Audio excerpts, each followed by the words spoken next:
Well, that was a long road because we regarded ourselves as capitalists without capital at that time.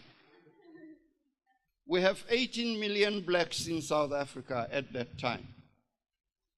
We just need to go back to the community and say, we want a bank, give us R1 each, and we'll come back to the next conference with 18 million in the bag. That was better said than done. We came back with empty pockets.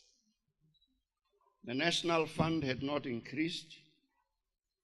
But then, why? When we went round, we found that one of the greatest harm that was done in this country through the oppression of black people was also the loss of hope in doing things for ourselves. Each time we confronted a person and said, we're forming a bank, give us money, they would say, where have you ever seen a black man do anything and succeed? And for 10 long years, we toiled. I was then president from 1968. I was president of NAFCO. But for the best part of 10 years, we ran around the country trying to raise R1 million to enable us to register that bank. And after 10 years, we were successful. We were successful in raising R1 million from many people around the country, throughout South Africa. And this R1 million enabled us to register the African Bank in 1975.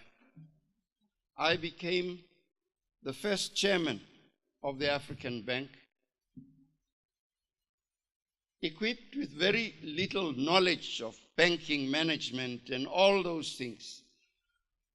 I was coming into it with little knowledge, but we were all hoping that along the way we are going to learn.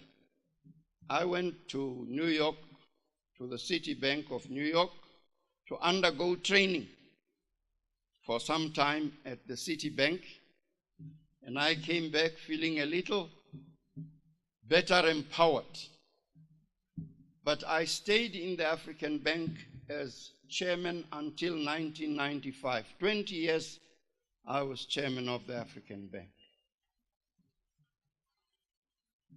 After the African Bank was set up, we said this was a great beginning. Let's move on to something else.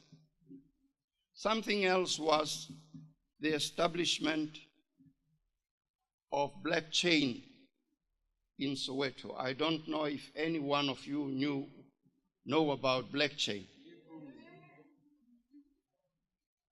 Near Baragwanath Hospital. We were concerned about black buying power in South Africa. One of the powers that the Africans don't have control over is a black buying power.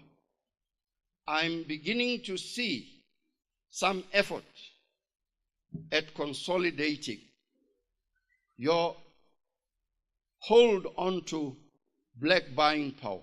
Now, this is an instrument we could use for changing the country if we had control over it. But as of now, we have very little control over black buying power. Now, why blockchain? We saw people